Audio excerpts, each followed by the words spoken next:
You get plenty of coverage of Oklahoma State football. You think you hear all the noise coming from Gallagher-Iba Arena when you get your Cowboy basketball news.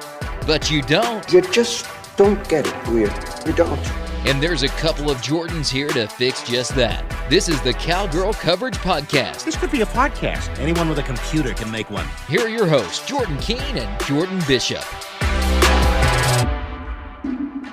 What up? Welcome in. Cowgirl Coverage Podcast from the Play Sports Podcast Network. Jordan King, Jordan Bishop. It's the Cowgirl Coverage Podcast, as we told you. Episode 23, I do believe. Episode 23, moving right along here. And it is Super Regional weekend for... The last one we did, or 2 weeks ago, was Super Regional, or was it? Might have been last week, was Super Regional for tennis. No, that was 2 weeks ago. Yeah. And then... This week is Super Regional for softball. We talked about regionals last week for softball. Busy week, Jordan. Busy weekend. You weren't out there. You had to take the weekend off. You were celebrating a wedding. So I was out there, though. Good crowd out there for the regional for softball. And now they're headed out to Tallahassee for the Super Regional against Florida State, defending national champions, top 4 seed, ranked top 5 in all the polls, depending which one you look at, 4 or 5. Oklahoma State up to either 11 or 12 or 13 in whatever polls you look at. So all that coming up, and that's the big story of the week, is the Super Regional. But before we get to that, and we'll play throughout the program today, we'll kind of do what we did last week, since we couldn't get the players since they were flying out early in the week to head out to Tallahassee. We'll just play some of the regional sound. So again, it'll probably just be Gajewski. They did sort of ask. I mean, the media out there was not completely interested in talking to the Cowgirls. So, which you wouldn't. I mean, that doesn't shock me. You know, you just ask general questions and get through the press conference. So the NCAA has something. We dealt with that this weekend with some of the teams for the regional. Totally understand that, but did not give you much substance heading into the weekend if you are from the Oklahoma State point of view, because you've known all the answers to all these questions for the entire year. So that's just the part of it. So, but before we get to that, and we will talk about that kind of to close out the show, we'll knock out everything else. OSU Equestrian, they I just wanted to put this in there so we had something else to talk about, because it's a very light week for Cowgirl sports as everything's starting to come to a close. 2019-2020 team captains Amanda Adkins, Abigail Brayman, Emma Verplank, and Hannah Mitchell. And Hannah Mitchell is an All-American. We told you about that. I think Emma Verplank might be as well. So, and Abigail Brayman was up there. So all three of the four, I believe, are All-Americans. Don't quote me on that. One of them for sure is, though. So obviously for them, they're looking forward to next season, and looks like Coach Sanchez knows where he wants, kind of nice and early, telling his team who the leaders are heading into next season.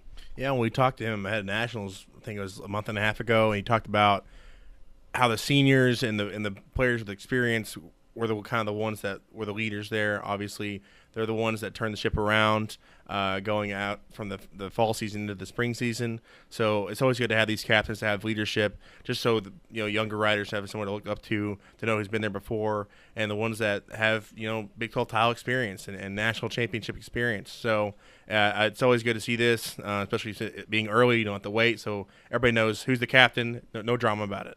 Yeah, there you go. I think you make a good point. Probably important stuff as they head towards next season. The other big story of the week was Cowgirl tennis.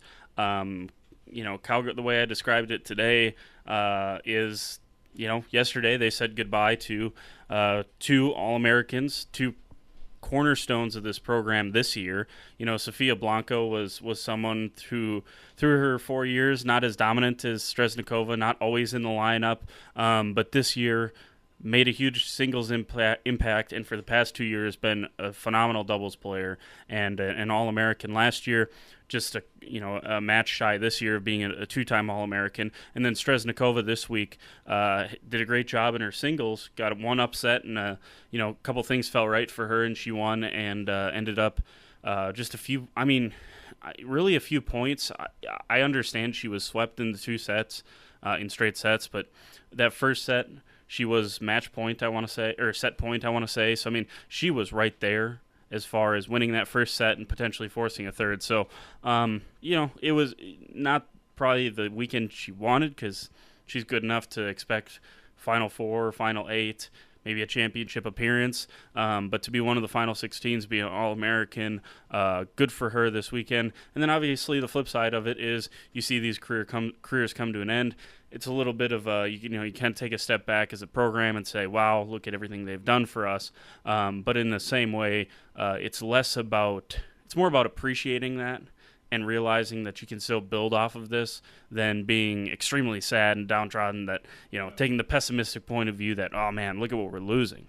Yeah, this is an end of an era, like you mentioned, and you gotta kind of look back at this, and Katie's kind of the last remnant of that 16, national runner-up team. She was a freshman in the singles lineup on that team, and now you got to look forward to the future. But we've seen a passing of the torch.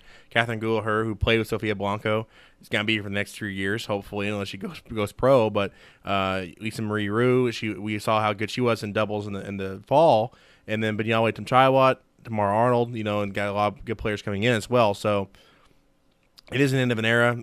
It is nice to see them go out a bit with a bang. I know Sophia and Catherine would like to win one more, would like to win yesterday just so they can get All-American status if they would have won yesterday.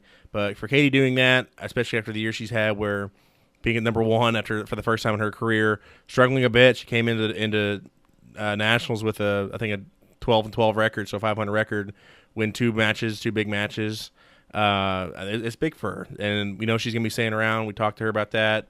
Both of them are very good academically, so they can have careers outside of tennis, but it's nice that they had this to cap their college tennis career and hopefully propel them for a pro career, hopefully in some sort.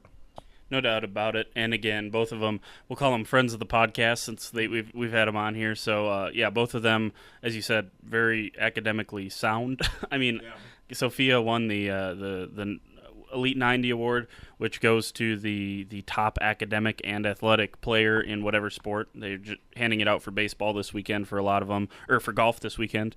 They'll hand them out for softball when it gets to the Women's College World Series. They do it for every sport. And Sophia Blanco wins that for Oklahoma State. So very impressive in the classroom, as is Stresnakova. Probably gets overlooked a little bit because of how impressive Blanco is, because essentially 4 years of 4.0 is what you're looking at with her. So you make a good point. You bring up a good point about the returning class. We've talked a little bit about the incoming class, so we won't hit on that. But you talk about Gulihur and the experience of this, and experience for the team to go to a super regional is one thing. But this competing down at the site of the national championships, the site is going to be here next year. We talked about the media presence that's going to be here with the Tennis Channel. Just for Catherine to, I think it's just really huge for her to get to play in front of the cameras, get to play. I don't think they were ever streamed on national television on the Tennis Channel because they didn't play one of the top seeds. Katie did. They were probably a match away. And again, their loss is not a bad loss. The NC State duo that they faced was the number 7 team in the country. So, they lost to a really good team, and they were close in the first set. But just the experience for Catherine to get to experience all of the media fiasco that it is and all of that, hopefully in some way she can see that and kind of relay that to her.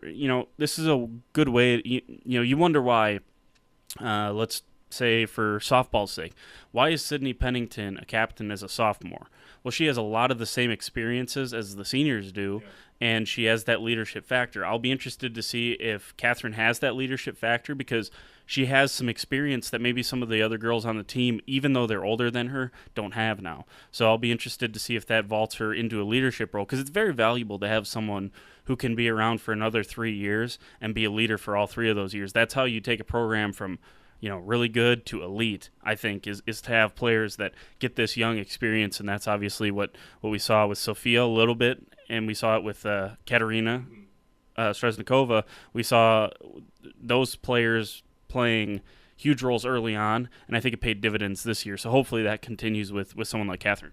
Yeah. I think this season couldn't have gone any better for Catherine. Yes, you could have won yesterday and made it, been an All-American, but when we talked to her, I think I talked to her after the first match against Wyoming or whoever it was back in January, and she's pretty nervous. She hadn't done media before, but she's great quote, and she's got more comfortable as the season's got on, really developed into herself. It's something that she really didn't have a hometown growing up. She just moved around a lot, and tennis wasn't, she liked to play it, but she wasn't used to like, huge crowds and all this. And, I think being here, Oklahoma State was the right fit because people here care about the tennis team. People go watch it. It's not like you're just playing in front of nobody. He cares. So having that and having that support and having the coverage has helped her a lot grow into a better player because she's not as worried and she's not as in her head as she was. She has a lot more confidence now after spending a year here. So I think the sky's the limit for her. I think you bring up a good point, and I wonder how much of an advantage that might be come postseason against teams that don't get crowds like they get at the Greenwood Tennis Center. When you start seeing postseason action, I mean, I don't care what sport it is, even if some, let's say it's Central Arkansas, and they don't get many to their regular season matches, not a popular sport. I'm not sure. I'm just theoretically, if they don't. And then they get to the postseason where you get big crowds, it might be a little eye-opening. For Oklahoma State players, if it's a huge crowd, they don't bat an eye because they see it every single match out there at the Greenwood Tennis Center. And I think that could be a little bit, I think that's important. Yeah. And also the media coverage you mentioned. I don't think there are a lot of tennis programs that get covered like the News Press does it, like the O'Callaghan does it. You do it. Cowgirl Coverage Podcast has been out there, certainly. But I wonder if there are other programs that get the coverage. Your Stanfords are going to because that's it's one of the top sports. UCLA, those Olympic sports out there are kind of top of the heap. But for kind of it's just an interesting scenario in Stillwater where it's a little bit smaller. You get the more unique coverage opportunities. And I just wonder if that helps these players too when the lights kind of come on and everyone's watching them. Mm-hmm. Yeah. And you mentioned Stanford. Just want to get this in before we go on to something else. But that North Carolina loss is looking a lot better now. North Carolina's right in the mix in that Final Four. Stanford ends up beating Georgia to win their 26th national title, whatever. Win one, it seems, every couple of years. So, but they had a dominant season. Georgia had a dominant season. That was on their second loss all year long. But, yeah, if Oklahoma State, we mentioned that last week, if you would have got that doubles point, you probably would have won that match. North Carolina's the Final Four team. You get the Final Four. It's a big deal. But I still think they had a great season. They finished 12 in the ITAs, 10 in the USTA poll. I think they should have been higher in both, but oh well. But great season, great to build on. I know it's a end of an era with Marina and Katie and Sophie going off, but still continuing chugging this train along. And Nationals here next year. We'll see what happens, Which one do you vote for? USTA. Okay, so that's one we'll use since it's a higher-ranked one. Otherwise, I was going to give you grief that you weren't pulling your weight getting Oklahoma State into the top 10. But they're in the top 10 in the USTA poll, and, again, a great season. Yeah, we don't want to forget, you mentioned Marina. Don't want to forget about her. She's obviously a big part of it. Seemed like the emotional leader almost. She was someone that, whether the team was needed her point for the win or against OU needed her point for the sweep, it seemed like she was always the big point. She got the big point. She got the big wins for this team, and you don't want to forget about her because she was a serious part of what happened here. Just wasn't part of the individual championship. So it kind of slips to the back of the mind, but you don't want to forget about what she did for this program. So, you mentioned Stanford. Congratulations to them. Another year cooking at the right time. That's a program that just they play well. I mean, they play well when the calendar turns to May. Can bet on a few different things: death, taxes, and Stanford tennis playing really well. So, hopefully, and I think it was the case this year. Oklahoma State was playing some of its best tennis when it turned to late April, early May too. So hopefully that's a trend that we see continue. And I don't think anyone would bet against Chris Young. Yeah, definitely not. Especially with he's gonna pull all the stops next year with it coming to town, like I mentioned, and just having this type of year after a bit of a rebuilding year last year. I think this is exactly the type of year you wanted to get some of that passion back. I know last year you still had a good year, but you didn't make it to the Sweet 16. But this year making it back to the super regional round for the first year, having that format, but getting some of that mojo back is going to be a big step up from next year. Yeah, and we'll talk about this heading into next year, but it is a big thing in my opinion to really, it's going to be, having the national tournament here is going to be a real motivator early on in the season for this team that it knows it's got to get off to a good start. It's got to play well all season long because you want to be a top 8 seed and have you want to be at the Greenwood Tennis Center all the way through postseason next year. That you want that to be the case, and they have a unique opportunity to do that next year. So before we move on, we talked about Cowgirl golf quite a bit in the recent weeks because of the release of Courtney Jones. Talk about some of the players they got coming in. We talked about Fierro winning another Mexican amateur, junior amateur, or whatever that tournament was called.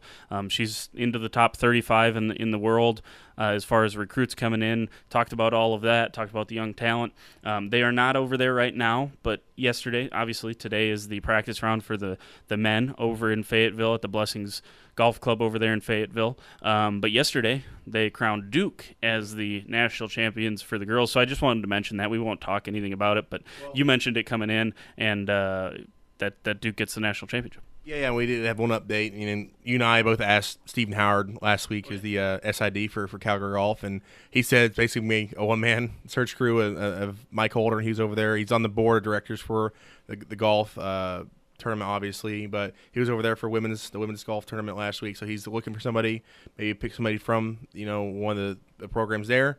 So we'll see what happens. Hopefully, he said there will be an announcement though this summer of who it will be. Yeah, that is a good point. We had that conversation kind of in passing, but that's true. And by the way, I don't think anyone, there were some questions about the short trigger, the short leash that he had with Coach Jones, but again, we can give Holder a lot of crap, but I think he's probably the best fit to be a one-man search crew on this, and I think he's more than willing to believe his eyes, and he thinks he knows golf. He does know golf, but I think he's more than willing to just believe his own eyes and believe his own decision-making ability when it comes to golf. So I think you bring up a good point there, and glad you mentioned that because I would have totally slipped by that. So there you go. Congratulations to Duke Women's Golf. Let's get over to softball. We'll talk a little bit about what we think Florida State brings to the table. We'll play the Gajewski interview, and then we'll close out with our thoughts about Oklahoma State side of things. When you talk about Florida State, obviously the first thing that comes up is they're defending national champions. They did not knock off OU. That was not Florida State. Florida State benefited from OU being knocked off by Washington, right? Yeah, it was Washington last year. So they did not beat OU, but beat them this year. So this is a Florida State team that is really good. They're top 4 team in the country. It's not. This is not one I'm going to sugarcoat and say, well, they're ranked 4th, but really they're not that far away. No, this is a really good team, and they will be and should be favored heading into this weekend, heading into tonight. I hope I have this posted. I'm not leaving. I'm watching the game here, so I think I'll be able to get this posted before the game gets going tonight. You may not be able to listen to it before tonight because that's just the way it is. 6:00 tonight. By the way, 6:00 tomorrow. 6:00 Friday. Whenever you're listening to this, Friday is 6:00 on ESPN. So now all 3 on ESPN. That's kind of a unique scenario that I kind of talked about. That's the benefit of having the Thursday, Friday, Saturday this year. Yeah, and it's great for your brand. We talked about that a bit on the radio earlier this week. Of Oklahoma State has grown its brand tremendously in softball this year, and part of that goes to John Langham, who we talked to in the podcast a couple weeks ago. But just the quotes that Coach Gajewski has, the interviews, and how available they are media-wise. And I think that goes to, like we were just talking about with Catherine, with the tennis team. This team gets so much coverage during the year that they're used to it. They're not moments too big for them. The TV cameras don't really bother them. They had, obviously the Fox affiliates out here throughout the season, big ESPN series for Texas. So they're not used to. The big thing for them is just going to be the talent they're going to go against.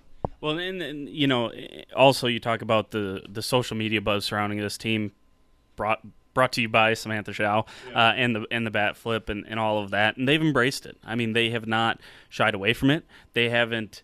I think a lot of teams, you can tell when they're concerned about it. Because I know we said we were going to talk Florida State, but we'll finish this. You see teams when you can tell when they're concerned about people's perception, because then they'll start to defend themselves. They haven't defended Shao at all. No one on this team has defended her. No, they've just said, this is who she is. We love her that way. Like, that literally does not affect them. And I can say that with complete confidence because we've talked to them, and whether it be social media, interviews, whatever, play on the field, certainly, they don't care about it. They literally don't care about anyone else's perception of them. They know that they're one of the best. They think they're one of the best teams in the country. they know they're one of the best teams in the country, and naturally they've caused most people to believe that as well. So, yeah, no, I think you're absolutely spot on with that. Again, we'll hear from Coach Gajewski coming up from his press conference pre-Super Regional. But, when you talk about Florida State, it was kind of interesting. The NCAA softball page on Twitter posted its top 5 plays of the regional weekend, and number 1 was Florida State hitting back to back to back to back home runs, 4 straight home runs. Now again, this was against it was against USF, so it was against their second round opponents. I mean, it was a better team. It wasn't against South Carolina. It wasn't against Oklahoma, but 4 straight home runs is not anything to scoff at. And that was kind of the big numbers you were looking at, Jordan, was how many batters they bring to the table. You talk about Oklahoma State, one of the better offensive teams in the country. This is a team that probably either matches or maybe even outdoes them, as weird as that might sound, might outdo them at the plate. Yeah, we talk about how big this year's been for Oklahoma State in terms of shattering home run records. 75, a single-season record. Samantha Shaw has a single season with 18. And they had the first time ever in the program history 3 players with double-digit home runs.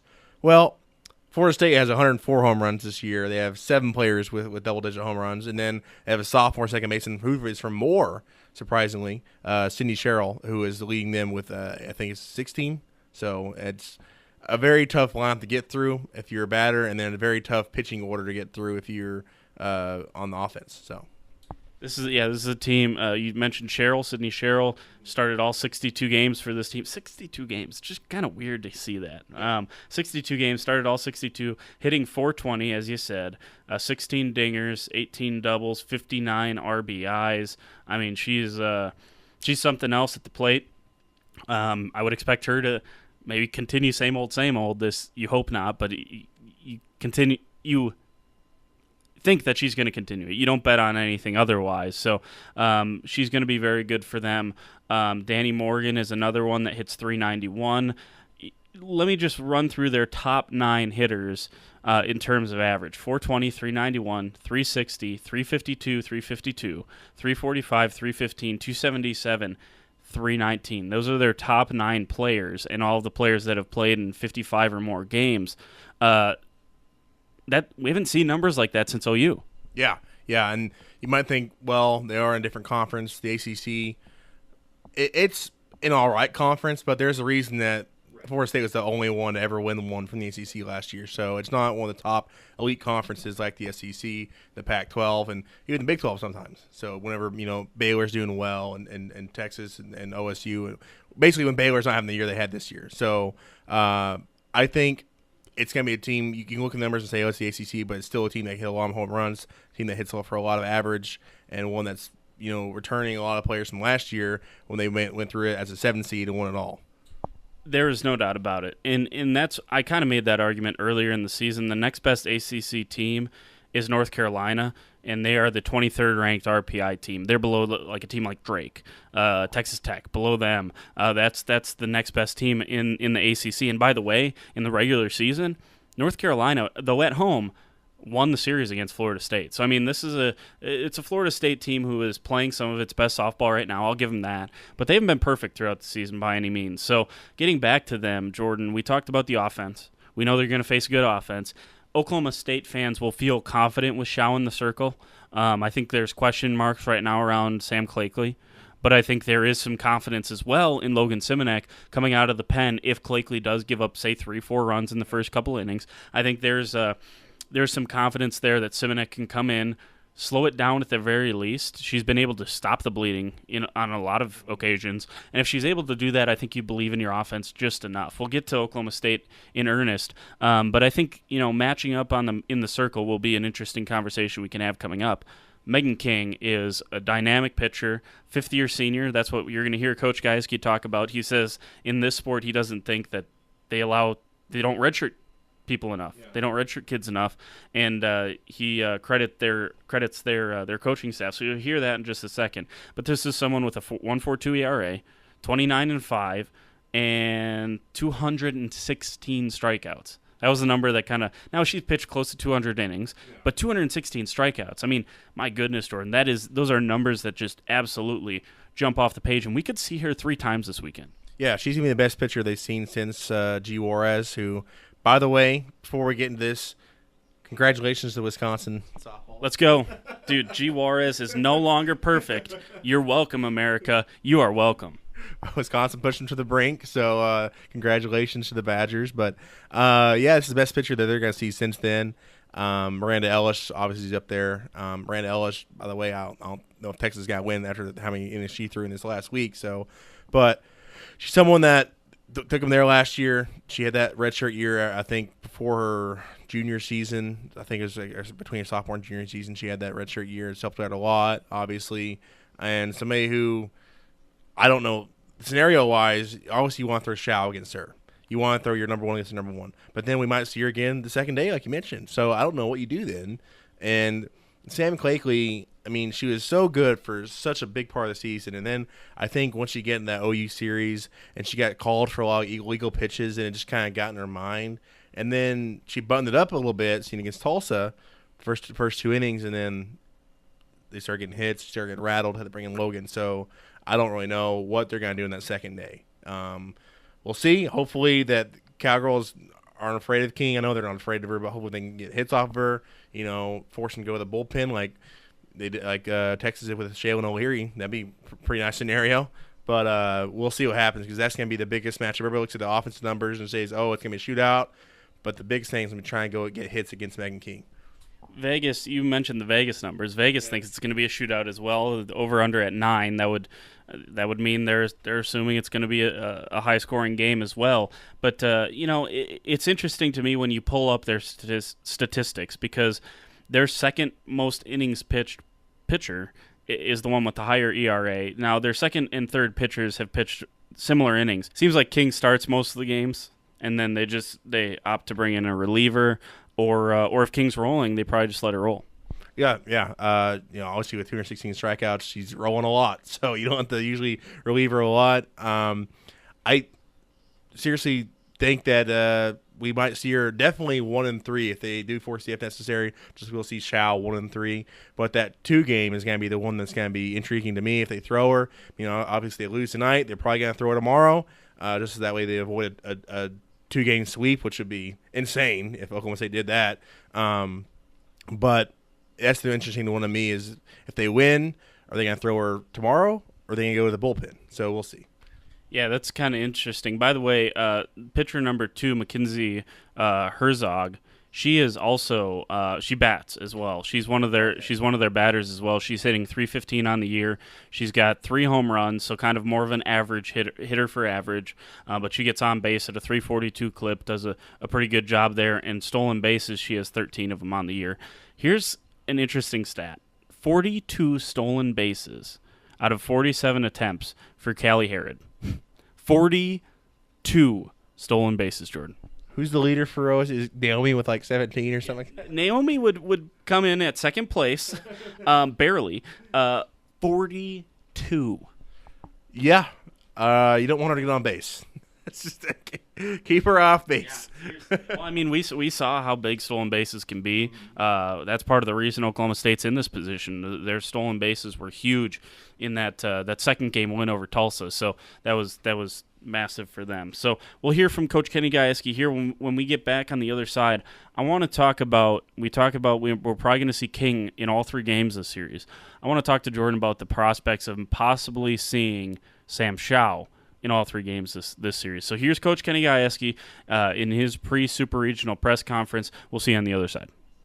All right. Well, obviously we're excited to be here, have a chance to play Florida State, and obviously all the success that they've had here in the last years. Got a pretty good idea of who they are in my years right down the road. So I've got a lot of respect for the staff, what they've done here. But we come in here with high hopes, and we feel like we're a team that's as good as anybody in the country, and we're looking forward for a chance to prove that. So we're led by kind of a unique mixture of seniors and freshmen, a couple sophomores, but we've just are a program that does things in a way that some people love, some people don't, and we're going to stay true to who we are and what we do, but we're proud to represent OSU and our fans and our school, and looking forward to playing. Questions? Coach, I mean, with this being, the first time in a while the program's been here, how do you kind of prepare players that maybe haven't been here for this stage, or do you kind of try and treat it just like you would anything else? Yeah, I think we stayed true to us, and we've got a lot of kids on this team, like Shao and Springfield and Gabby Sprang, who have been in a super regional or World Series. So the moment's not too big. I've got some other kids like Maddie Sue here who has prepared her whole life to be here at this point. Thought she was going to be here, has grown up and has practiced and prepared like she'd be at this point. And those are the kids that are really help us. And then I think that our coaching staff, a few of us have been in this moment in big games. This won't be anything different. So I think we've got enough experience and enough know-how and enough ability. It's just getting them to stay normal like they have all year long. And I think the way we played against top caliber teams, I think it shows that we're capable of being the normal team that we can be. And Coach, with those comebacks, what have you been able to see from your team to stick those games out? Yeah, I just think we're a group that, like, again, we stay true to who we are. We don't try to hit 5-run home runs. We just try to have a really good at-bat. And we try to just execute the next pitch. And we just tell our kids, we're going to be 21 of the toughest outs that we can be. We're going to force you to play catch. We're going to make you put the ball in play. All the cliches that you hear. But that's really who this team has been. They're tough. They don't ever think that they're out of any game. And I think that's why we've been able to come back and continue to do that, even if we do get behind. But we're also a team that when we score 5 runs, we haven't lost. So we are just a program and a team that can win in a lot of ways. We don't rely on just one thing. It's not just home runs. It's not strikeouts. We just kind of figure out ways. We're prepared. I like to think we're well coached. I like to think they're well prepared. But they just believe that they can win at any point. So much attention is on the offense that's coming into this weekend, and I would say rightfully so, but you've got a lot of good pitchers too. Girl Samantha to your left, just what's allowed her to be so successful this year, and I guess what from the film we've seen that makes Megan King so tough? Well, with Sam, she's a competitor. She's done it at A&M, so this is no different for her. She's a kid that works, when you work and you prepare and you've got teammates that are behind you, and you have her kind of stuff and her kind of competitive spirit. She's really good. So we just kind of, like I said, but we have some other kids that are pretty dang good as well, and they compete. But as far as King goes, she's just a 5th-year kid. I credit Lonnie for taking the chances on redshirting kids. I think it's a big deal in our sport. We don't do it enough. I think it's really paid a lot of dividend for her and for King as well. And she's a competitor. She's got the national team experience. She's got big game experience here. She's led this team in a lot of ways. So I said for us, we've just got to stick to our game plan. We respect them a ton. We know who they are. We see their numbers. We see them in their conference. We saw what they did this past year. I've been watching Lonnie for a long time, and Travis and the whole staff. I really respect what these guys do. I've respected it for a lot of years. I like the way they run their program. I've stole a few ideas from her. She's been always gracious to talk to me about different ways to do things. So I like Kalani a lot. We have some of the same roots too. So the for us, it's just about staying true to us, staying true to our game plan, and staying normal. Because you made a reference, you've seen Florida State pretty regularly back when you were in Gainesville. From your perspective, how has the program grown or evolved over the last few years, if you can see anything like that? Well, I think like any program, they've just continued to get better players. I mean, these coaches didn't just become good. It's like our program too. Our first couple of years, we didn't have quite the depth, the talent. We've grown that. We've developed that. We've recruited like they've done. They're a fun staff to be around. I think it's pretty obvious. I hope and think that we're the same way. We have a lot of fun. We enjoy what we do. We enjoy these kids. We enjoy coaching, and I think we're in a good spot because we understand that softball is not the only thing that we're doing here. We make this more of softball is just part of it. You know, we're not softball players first. We're good people first. We're students, and we just happen to, they just happen to be really good at the game. And so I think when you realize all that stuff, you're able to free up. So I've watched their program from close. I've watched it from afar. When they made the last out this past year, I text all of them right away. Super happy for them. I was part of the Florida teams that we beat them at times that we shouldn't have. They outplayed us in some games. We had a big time game in Gainesville where, I don't remember who pitched against us, but we struck out like 21 or 22 times and won in like a 10th inning home run, and had no business to win that game. But their program at the time was kind of like our program is now. They were trying to figure out how to win those big games and how to compete with the top teams in the country, and they've done that. And once you figure that out and once you experience that, it just changes the whole mentality, and I think that's what's happened to this team this year. Welcome back into the Cowgirl Coverage Podcast. Jordan and Jordan with you on the other side of Coach Kenny Gajewski's interview with the media over there in Tallahassee. And Jordan, he talked about a few things. Again, we've known a lot of the answers to the questions that he got for a long time this year. You expect that a lot. None of these guys have gotten to talk to him yet this year, so a lot of that. They had some questions for Shao and Montgomery about the bat flips. I didn't include that just because we've heard all of that. So that was just Coach Kenny Gajewski. When he says the players sitting next to him, he's referencing Madison Montgomery and Sam Shao. So for those in the interview that were wondering, those were the other two players up there with him. We talked about King on the other previous side of the interview.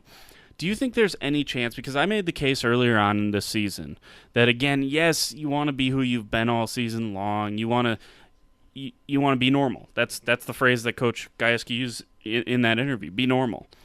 I guess being normal would not do this, but is there any scenario that after game one, if you, let's say you lose tonight, is there any scenario you throw Shao tomorrow?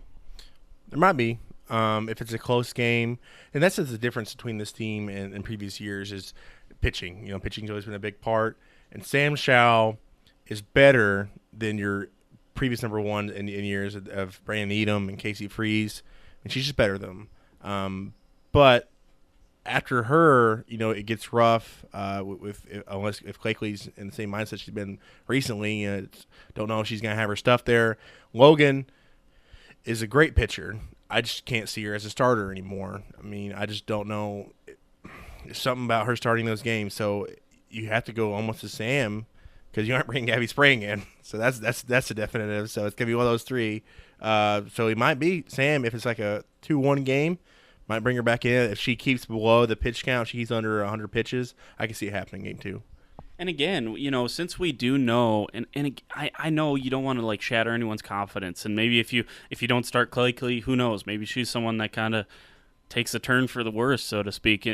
I don't really know. I don't know her well enough to know how she would respond. I don't know if anyone does other than the coaching staff to know how she would respond to getting sat. But even if you can only get 3 innings out of Shao, you just mentioned how good Simonek can be out of the pen. If you can bring Shao, if you can pitch Shao for 3 innings and maybe keep him scoreless and then bring in Simonek and then save Schau for game 3. I don't know. I don't know what the answer is. That's why Gajewski gets, that's why he's making the big bucks. That's why he gets to make these decisions. And maybe being normal means he goes with what he's gone with all year. And that's your bread and butter, and that's how you attack this thing. But if we see the Clakeley that we saw against Texas, Oklahoma State's going to have every chance to win this series.